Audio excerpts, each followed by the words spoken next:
I'm Hunter Thompson, and welcome to the Cash Flow Connections Real Estate Podcast.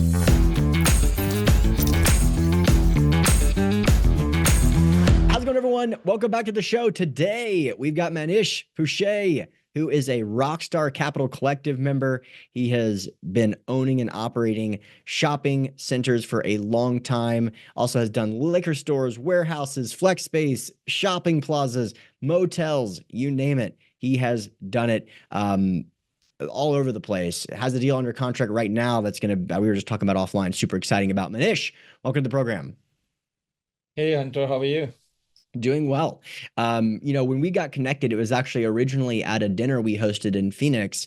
And one of the things we talked about is that you have a very unique business model, and you're kind of like, hey, is this going to work for my strategy? Given that I've got kind of a diversified focus, a diversified background, I'm like 100%, but I also want to learn about your strategies because it sounds super interesting. So I want to do it on a recording today because I think that right now people are looking for diversification more than ever. And I think that you've got your hands in a lot of stuff. So tell me a little bit more about your background and we can talk about some of the asset classes that you're most interested in right now.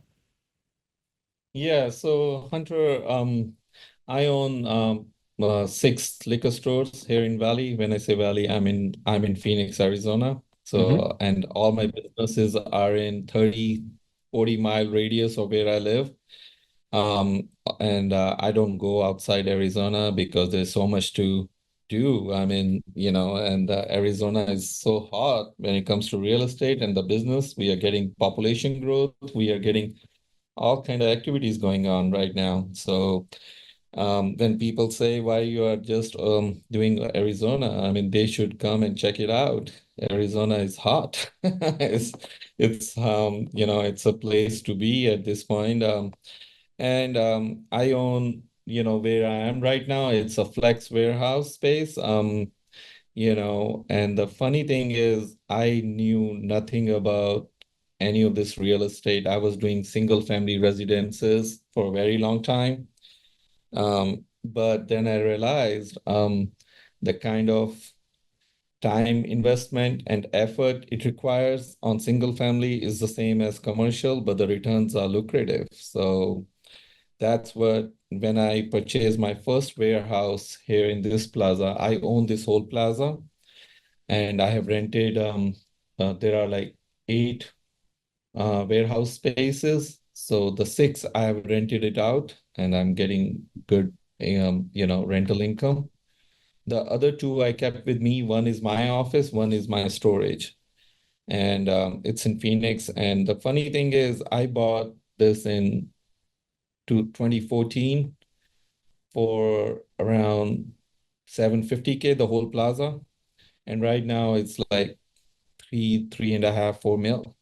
So the post-COVID things are crazy, and the rental and right now the cap rate of the rent I'm making, and it's all triple net. I don't have to worry about any maintenance or anything.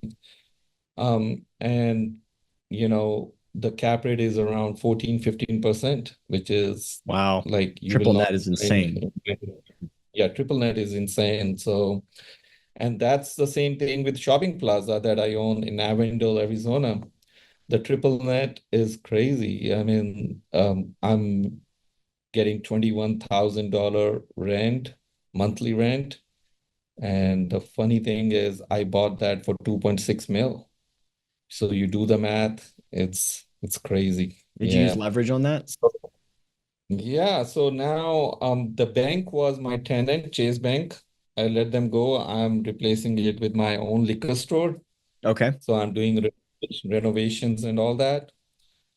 Pretty soon, once my liquor store is operational, it will add. I can get better cap rate. I can increase the cap even higher. What does So the debt markets look like on some of these unique I just have never invested in liquor stores, for example. Can you get regional banks? Is it credit facilities? Is there agency debt? I mean, I know that may seem silly, but I don't know the answer. So what do you think? so the funny thing is, most of my liquor stores I bought seller financing. Okay. And when I say that, I hardly like the very last liquor store I bought in Avondale, Arizona, I didn't put anything out of my pocket. It's a funny incident. This guy wanted out, and I said, and he wanted $2 million to sell that liquor store because the liquor license number 9 in Maricopa County itself is like $1 million by itself. If you have to go to marketplace, you have to pay $1 million just for the number 9 liquor license. So liquor license was included, so he wanted 2 mil, and I was like, okay, I don't have 2 mil. Oh, so he's like, what you got? I'm like, I at this point I don't have much, but I can ask my friends and see if I can bring 250 to 300K. He's like, can you bring 500K? I'm like, no, I don't think so. He's like, okay, let me know if you. So for some reason, I know a few deals I closed in the past where the inventory of the acquisition, the business I'm trying to acquire, I can get that financed, like the Okay. inventory. And so I asked this gentleman, hey, how much inventory you think you have? He said, I got 350K worth of inventory. Mm. I'm like, okay, you know what? I think we have a deal. Let me call you in a couple of days. I called my inventory guy, the inventory financing guy, and he said, okay, if that's the case, we can fund you around 80, 75% of what you're talking about. Just real quick, And just he because did for the that. people that are listening, says is unique. So it sounds like you've got a financer that will lend on current inventory and 60 to Yes, like 60 to yes, 75% and use the inventory as collateral. Is that how it works? collateral. Okay. Yes. Then I have another guy who I know I dealt with him in the past for my other stores who was financing on your revenue. I mean, the current revenue of Yeah. your business. So it was revenue-based lending. So I asked him, hey, this is the current revenue of this business, how much you can find. So in nutshell, I got close to 500K from these two, three guys. Hmm. And that's the money I put as a down payment, and I acquired that store. And so, yeah, I mean, as far as the banking is concerned, no banks like to touch liquor stores, or they don't want to.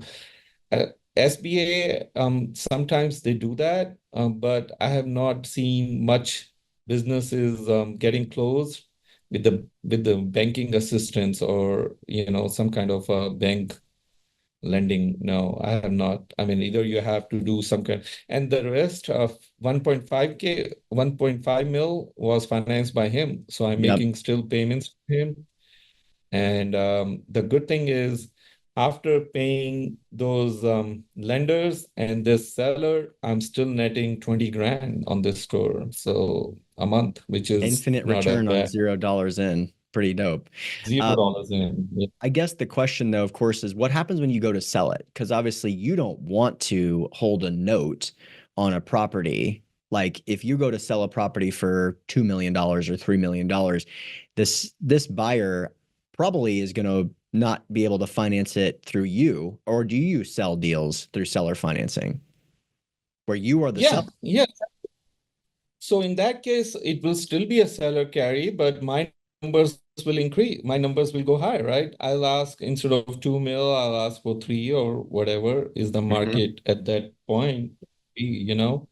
But yeah, notes keep transfer, but yeah, you're right. I have to pay this guy his 1.5 before I can, or somebody has to give me at least 1.5, whatever I owe to this seller, Right. uh, before I can sell that. Yeah, that's correct. Yeah, I cannot transfer the notes just like that. What about Or do maybe you it is, who knows? But Yeah, there's a million things you can do with notes. I mean, they're private go ahead. transactions. They're basically IOUs, so you can do whatever you want with them. They're tradable, which kind of brings me to my next point. In the Yeah, past, have you ever yeah.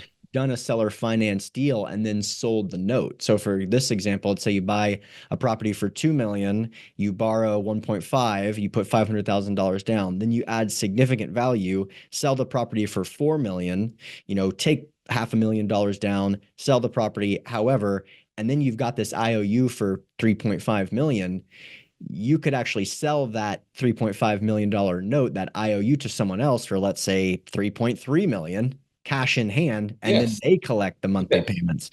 Have you done something Yes. like that? Yeah, I've done that.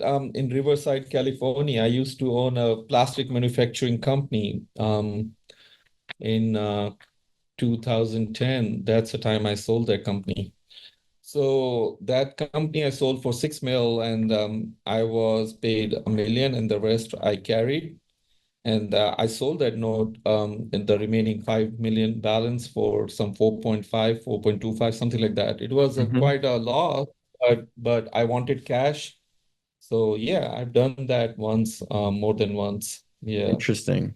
There are companies who does that all the time, and for some reason they come to know about the transaction and they call you. They're like, looks like you have sold your business and you carrying a note. Do you want to finance that? You want to, they come to know because I didn't know any of that at that point. Hmm. But gentleman reached me and he said, will you be interested in discounting the note? I'm like, yeah, give me the fair price. We'll talk. Wow. Super interesting.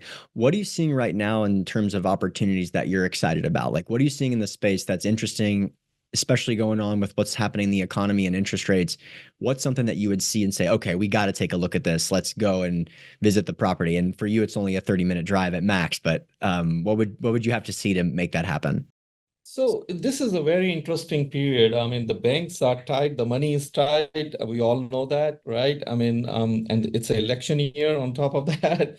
It's like not an easy year for many people, and especially for investors. They are waiting and watching, they don't want to invest their hard-earned dollars. They want to see what future holds, and they're very caution, and which is very obvious. One should be careful.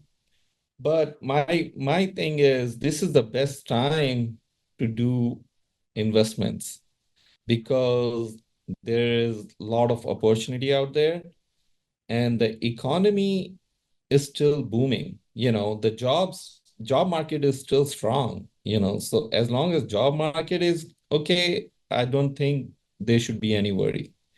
There should be any concern or a biggest but yeah, as long as job market is not affected, I will not be, scared, or but these deals, I mean, I'm telling you, I'm getting well, whether it's motels or shopping plazas or you name it, if I don't put an offer in a week, that property is gone.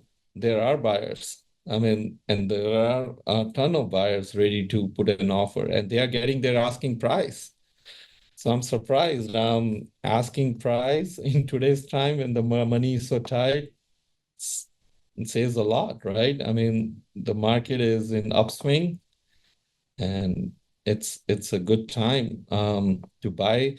And the funny thing is, one of my friend bought a motel last year, and he's in the market to sell it this year, Mm, and he's asking 2.5 mil more than what he bought last year, and he got the offer. He wow. already has like two offers outside, so it's crazy. I mean, what kind of business you can see that kind of return, 2.5 mil in 1 year acquisition of a property, and you are taking an exit next year. So it's Um, crazy. I mean, it's so cool to hear. And is that, just so I know, is that all deal also in Arizona, or is that outside of your typical yeah, market? yeah, yeah, yeah. And this deal was in Glendale, Arizona, I'm Okay. talking about. Yeah. And it's a Best Western motel he acquired last year, and he's taking an exit this year. And I was so surprised. I was like, why is that? He's like, man, it's a time to flip. Wow. It's the best thing to flip. That's really interesting. Forget. Yeah, and the kind of money you can make in flip. Why wait? Why keep running the show when you can take an exit with the good returns? I was like, wow, yeah. That's an But coming incredible back to my story. journey, I came to United States in 2000 with the $700 as a software professional. So I was one of those Y2K guys who were supposed to fix the Y2K.com strategy. And when I came, it was all dirt. Nothing, Y2K was not such a serious thing, and nothing happened. And, I lost my job. And then I was like, either I go back or I keep hustling or do whatever comes my way. So I end up started working in gas stations, liquor stores, motels, you name it. That, and at that time I was thinking like, why I'm wasting my time in all these things and I'm hardly making any money. But now I realize those were the days when I acquired all the knowledge and all the things related with those industries, which is helping me now um, to, with so many things, whether what kind of guys I should hire, what kind of team I should have, and what sells, what not sell. I mean, you name it. So one thing I realize, if something happens in your life, it's happening for a reason. It doesn't it You can't say like um, how this thing is adding any value down the road. I mean, now if I see all those, whatever knowledge I gained then is what I'm applying now. And For it's sure. very helpful. And then after working in those industries, I started doing scrap metal trading. I was shipping scrap metal from United States or, North America, Canada to Asia, like whether it's a steel, stainless steel, you name it, aluminum, all the scrap in containers. Bless you. So I did that for a very long time and it was lucrative. That's where I made good money. And but I have to take an exit because I was party to a lawsuit I wanted to open my own scrapyard in Mm-hmm. Phoenix. Mm-hmm. And I bought the land and everything, and I ordered this one machine. It's called automobile shredder, like that shreds. If you put the car Yeah. in the shredder, it shreds. So it basically separates ferrous, non-ferrous, plastics, everything, Mm-hmm. and you sell all that in a very good price, to the scrap industry or recycling industry. So when I ordered that machine was like 5 mil, Oh, wow. and Okay. machine never it never showed up. The bank already wired the money on my behalf to the broker and machine never showed up. So that became a nightmare. Now Wow. I owe 5 mil to the bank, and banks want that money, and these guys are not entertaining. So I end up becoming the bank filing, they filed a lawsuit on me, and I end up filing a lawsuit on the broker and the seller, actual owner of the machine. So it became a multi-party lawsuit. It took 2 years, 2.5 years for me to settle with the bank. I came out of it and I sold them the assignment of my rights so that they can pursue the lawsuit with those other two parties. They are still fighting No after it was a way. 2017 it happened. So 7 years later, they are still, and I'm out. No, no, I mean, I lost quite a good amount of money, but overall, and that's where when I came out of that, I'm like, what I'm going to do. And then I started doing e-commerce business, selling on Amazon and we have a factory in India. My dad was supplying me products. Like we were selling gas cans, diesel cans, and watering cans on eBay and Amazon. You know what? Can we go back real quick? Because what has to happen for you to buy something, have a purchase contract, them have the thing, them not send it, and then there's 7 years of litigation? What went wrong with that deal? Did you learn any lessons? For like, what would you have not done? Yes, I learned my lesson that you should try not to do personal guarantee on any Of of, course. the judge clearly told me, dude, if you did not sign personal guarantee, I would have helped you. But there is not much we can do here. I mean, you owe that money to the bank, you have to pay them.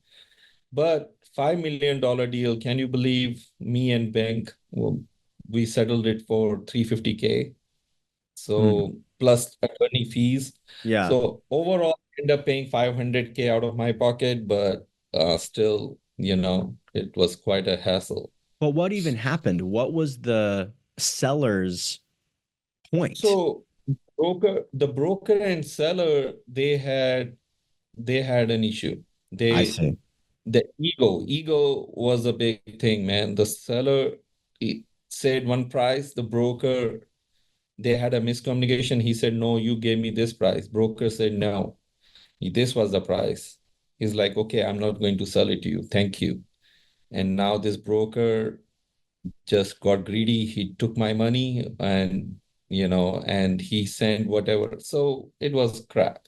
It was crap. And when I faced him in front of in court, I yelled at him. I did all I could do, but it didn't do any good. It was just a learning experience that you have to take your documentation seriously. You cannot, and you have to do your due diligence seriously. You cannot close deals left and right. You have to make sure the guy you're dealing with is you. And now, if I have to deal with anyone, I tell him clearly, please provide 2 to 3 references. I will get back with you. I don't jump on, I don't jump my gun just right away. And yeah, I learned my lesson. And that's another reason I'm not doing deals outside Arizona because that one fear is still because that machine was supposed to come from Puerto Rico, never showed up. And Puerto Rico, when you go have a lawsuit, I mean it's not I typical. I understand. mean, you have to, yeah, There's always this yeah, uncertainty. And I'll be honest with you, there's a lot of people I respect that do the international investment thing. I always stay away from it. I mean, there's yes, too many laws, there's too many uncertainties.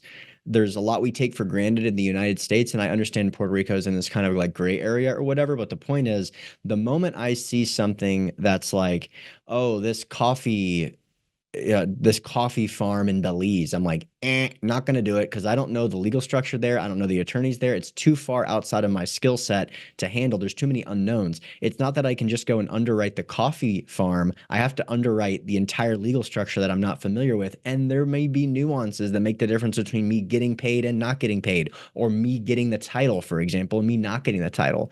So I'm not saying anyone else should have the same strategy as me, but for me, I just say no when it comes to anything international. Too many things going on. Let's get exactly. back to you. Oh So yeah. you went into the ecom business. Tell me about that because I'm interested as well. So e-com business did um fabulous for me until COVID hit. When e-com, I was at one point doing high seven figures. Even really, I did not expect it.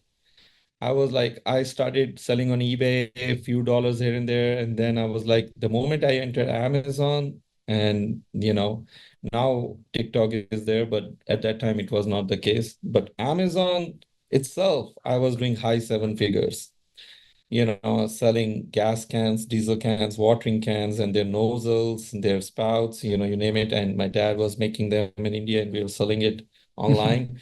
You won't believe, Hunter, I was buying single family residence all cash every month, one property every month with that e-com business. It was that good. But then COVID came and supply chain Mm, disrupted. I see. And supply chain disrupted. My dad jinxed it. I mean, he said, this is the business we can count on for rest of our life. You don't have to worry. I'm the supplier, you are the buyer, and we can Yeah. do all this. And within a couple of months, we see COVID hit. I was like, Dad, why you even say these things in the universe? You should not even now look what we are going through. And so 1 year passed, I could not buy anything. And the things I was buying, like if I was paying $5 a kilo before prior to COVID, now I'm paying $500 per kg Hmm. to get it from. So there was hardly any profits, hardly anything. So I was like, and my bank accounts were almost, to the point where I have to have something local. Hmm. I needed something which is here, and it doesn't, what if COVID 2.0 comes, then again, like something not related with supply chain or international supplier or whatever. That's when I bought my first liquor store in Mesa, Arizona, and I had zero money, but I had enough assets, which I bought during e-com period. I used them to buy a liquor store in Mesa for almost 4.25 mil. Hmm. And that 4.25, 2 million was financed by a hard money guy against my properties, what I had. It was a blanket loan, and the remaining was seller financed. And that business did good for me, for last, I bought it in 2021. So it's like three plus years. And now I added four more stores. And, so that business did good. And then I got more, like liking towards this kind of a business. So I end up, but my, my point is you can do anything and everything, but you have to see your risk and reward, right? I mean, you have to make sure that you don't do. So right now, I have 72 plus employees, Hunter. So handling these many employees is not a piece of cake. So, um, and then when I came to your platform, whenever I was talking to anyone about liquor store or getting funding for liquor store, they were looking at it as less ethical or unethical business Mm. the, for them. And they are like, we would like to be in real estate. So I was like, okay, let me pivot. If I'm already buying shopping plazas, so let me invest in shopping plazas. Let me give them real estate if they're what they want. And I'll have my business in there. So it's like I'm going to target with two targets with one arrow, Yeah. so that's one. And now my only concern is I have a good amount of portfolio, but it's all my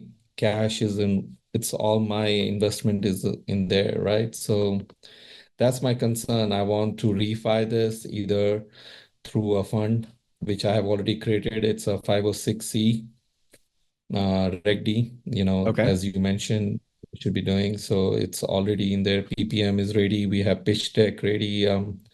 We have one pager and our CRM. Everything is in place.